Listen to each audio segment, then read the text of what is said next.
guys.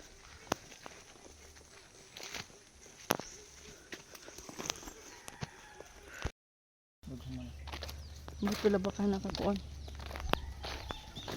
Ako na nagpamutangan at ang itulihang lungar na ka. Asa imong kuan?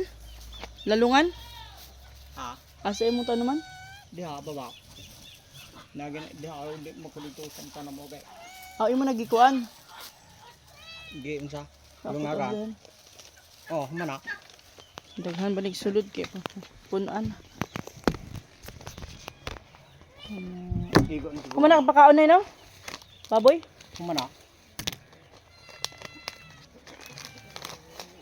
Aw. Daghan ay. Murag in pa ni yunel murag mga 80. Ano? Kuan mo ni hapon.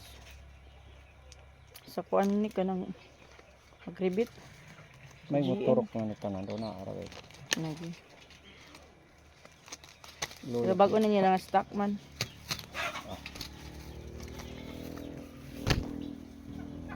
Ay, magkuan ko sa kuan baboy. Magpiti. Naman to'y pang test sa ilang ihi ba? Yung buntis. Kanang usa. Oo.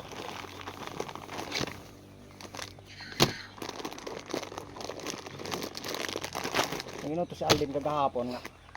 Gahapon gi kuan? Oh, kanang dapit dire. Sa is o di sa is. Panidan lang mga pinakadugay sa kabuwan di na gay manguwag. Kanang naguna? Kinang duha. Di na gay manguwag na buntis na. Hello guys! So ito yung buhay ng isang prinsesa. Prinsesa. Hi! Kumusta na? Gusto naman niya among mga baby, uy. Ito yung first na ano siya na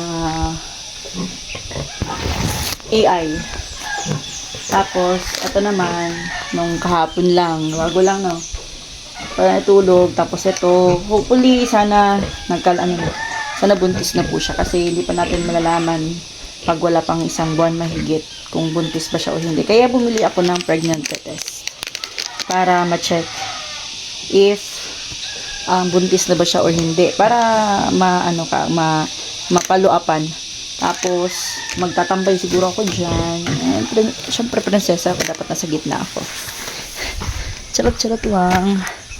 Uy, kumusta naman? Uy! Hi! Ang bagal ng paglaki mo. As in, legit na legit. Talagang naano ka talaga. Na ano to yung kumubol. Yung kumubol, guys. Ay, hindi siya hindi mabagal yung kanyang paglaki. Ito. Chik chik chik chik chik chik chik. Pinayit nila. Chik chik barag barag. Barag. Mabagal yung paglaki. Ano yun? Chik chik chik chik chik. Mabagal ng paglaki niya.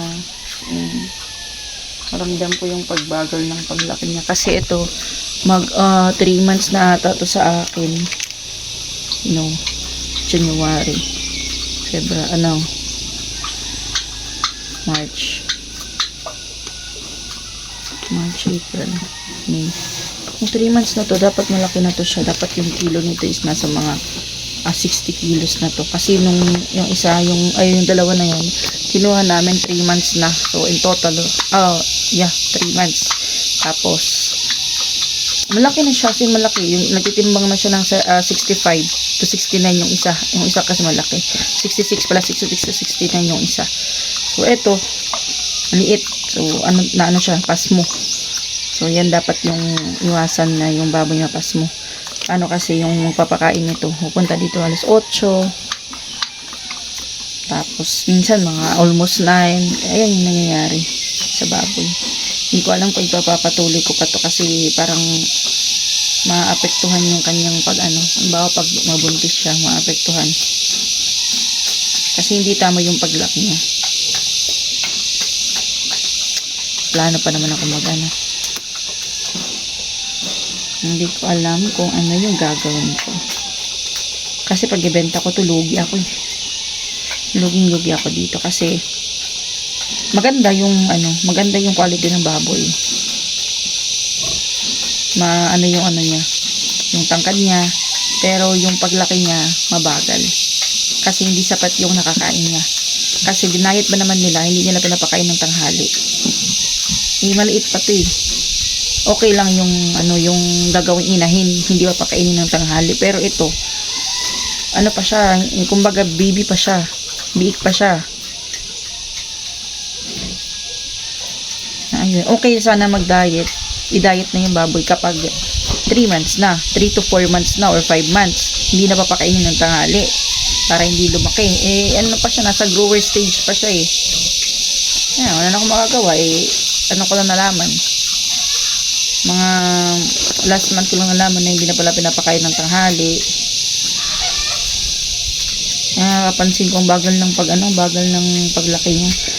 Talaga, iba talaga kapag ikaw talaga yung mismong mag-aalaga ng alaga mo.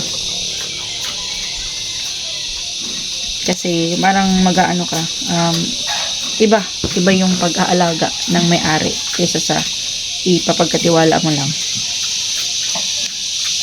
No, tayo. Para sige lang kasi soon pag makauwi na si husband ko, baka next year pauwiin ko na yun para makapag-focus kami sa pag-alaga ng mga alaga namin. Stay siya dito sa bukid, tapos ako, if gusto kong magbuhay prinsesa, magbubuhay prinsesa ako. Diba? Mas magiging buhay prinsesa. Shout out sa aking hindi ko alam kung basher siya or basta nabasa ko lang yung comment niya, kagigising ko lang kanina. Sabi niya, pina-question niya ako na wala akong trabaho, bubuhay prinsesa lang daw ako, wala naman daw akong bata. Tapos porque daw nasa abroad ako, yung husband ko hindi daw ako nagtrabaho. Ay, kung alam mo lang, pero hindi ko na kailangan mag-explain sa'yo. Basta prinsesa ako. Yun lang. Ito yung buhay ng isang prinsesa. Pa-travel lang.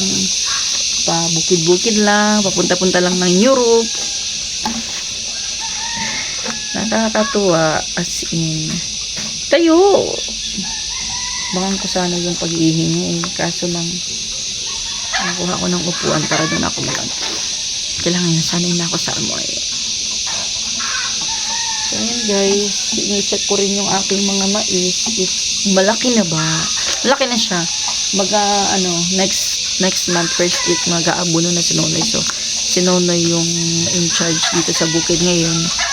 Tapos, siya yung, minsan pag wala dito yung kapatid ko, siya yung nagpapakain. Tapos, kung malilate yung kapatid ko na pumunta dito, siya yung nagpapakain. Pero, siguro, next, ipapagkatiwala na siguro kay Nonoy. Full, na, para, at least kasi nandito lang naman si Nonoy. O, hindi na mapapas mo yung baboy. Kasi, just in case na manganak itong dalawa, hindi pwede na ganong oras papakain, alas 8, alas 9, hindi pwede talaga, as in, maling-mali. Talaga, lugi talaga kung papakain ka ng ganong oras. So, at least, si Nonoy nandito lang siya.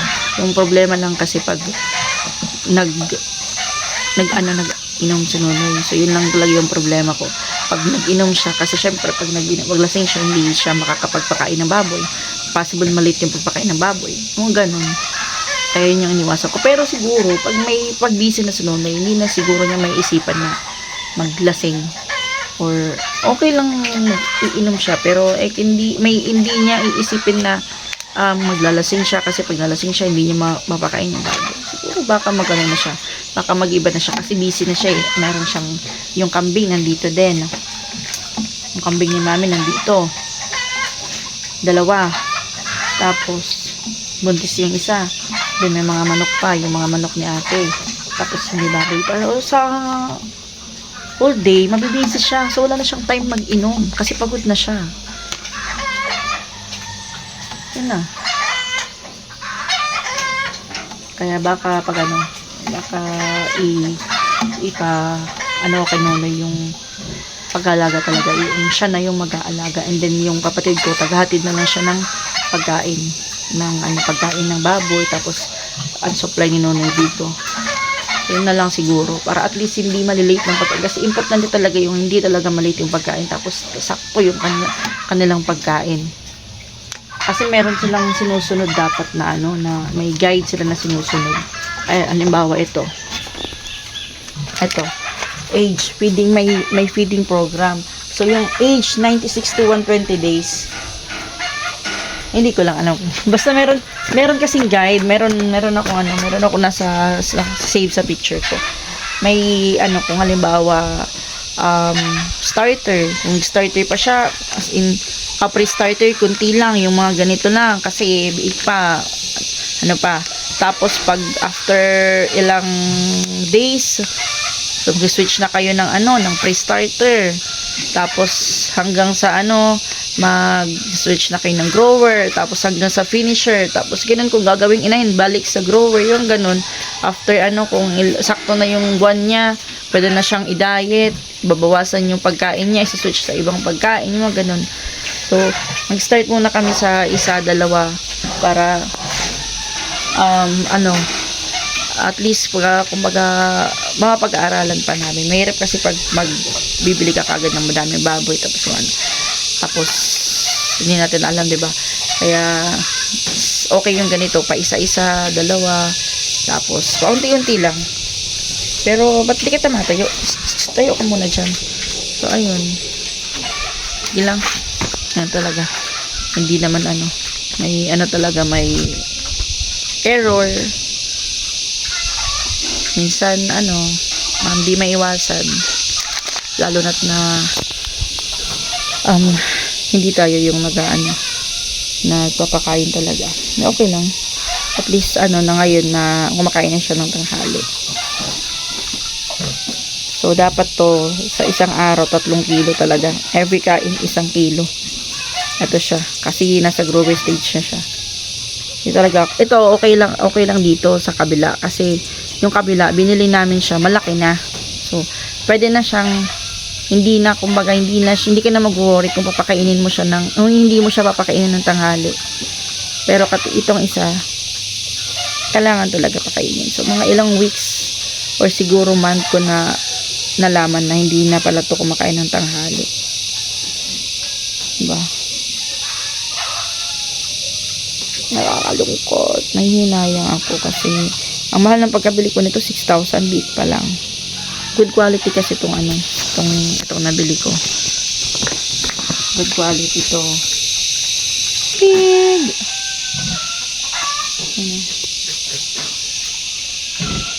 Sabay muna. Kaon na ka, Noy? Tuldoan na lang tikaan ni Noy. Sa kaling pregnancy test sa pag-check sa baboy, baka itong primero nga na EI. Na ay pag mangihi siya, imula sa loro ng ihi. Sa loro ni mo ihi, kuha na kag titsil niya.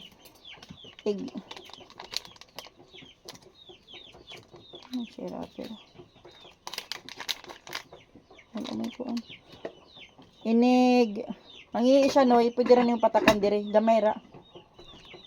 Patakan ra nimo dire sa ihi. Sa ihi? Nya mubasa naman ni. Kung duha gani ang baglis ani, buntis. If usara ngani dili. If duha ang baglis ani kani duha, buntis. Mubadlis na siya diha? Mubadlis ra ni siya, mura ra pugnis sa tao. Kung naa na ihi diha? Mutangan nag-ihi. Tong sa gamay ra jud kayo nga makuan ra siya. Muhunob man na. Dire, dagan ana makita na buntis. Kan og buntis na ay mubadlis dire duha. Kung picture lang isend sa ko pero kung usara di na siya buntis. Ako ra ni bilin dito sa lingkuranan, maka-timing kag manghihi ba kay ako dalon si timing sa ospital. Ako sorot. Sud nagkuan kining butaran ako dito sa kuan. Pwede ra man nimo sa loron, nara man dito ang picture. Asa man na nimo ibutang? Duha man ikabuok ang wasa naa dira. Kay na ay discharge ang katong gi sa una ba, na ay discharge siya puti, ako isan kay ilang atibits eh. Ako na. Kay bantayan. Ang gamay na nga baboy, logger gud to. Paglogan man ako gud to. Ang kanang usa murag, di ba duha man to kapakaon? Usa na lang? Kanang bag mo na iyay. Di mo na pakan og daghan Hindi. bago pang maiay kay mo man ay kuan ba bawal man kada pa busugan na ayo. Kuan ra na kaning ginagmay lang para nga mudaghan ang anak. Isa pipino na may pipino sa no. Hinatag mga angkot. Ang pipino dala. Oh, dito sa din nila. Kaso na magabuno galing ay. Kuan pa? Bensin ko man na sa Mayo. Oo. Ini-bensin ko ning buwan na. Sunod Huwebes. Isa ka buwan. Sa buwan. Kuan pa iniingkit sa 5 sa Napailag sa piso noy. napay gamay. Amay. Pizza 5 sa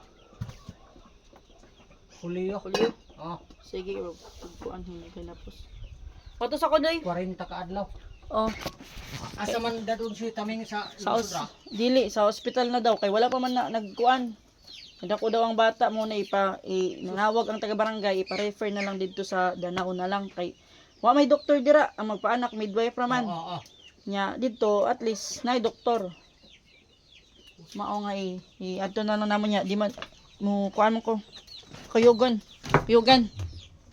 Unya unsa mo chat la ko si mo hakon wa nay law. Lawg oh. Ay, ibili man ako motor na ako pa sa kaon si Edman maghatod og lawg. Unya unsa may masakyan nga ta? Kuan naman mi mag-commute pa padung Danao. Kung dili ka kuyog si Edman karon ako pa tungason pa doon ako lawg. Oo. Napay lawg para ugma. Ang Sige, kuan na ko lawg. Padala. Nay, salamat. So ayun guys.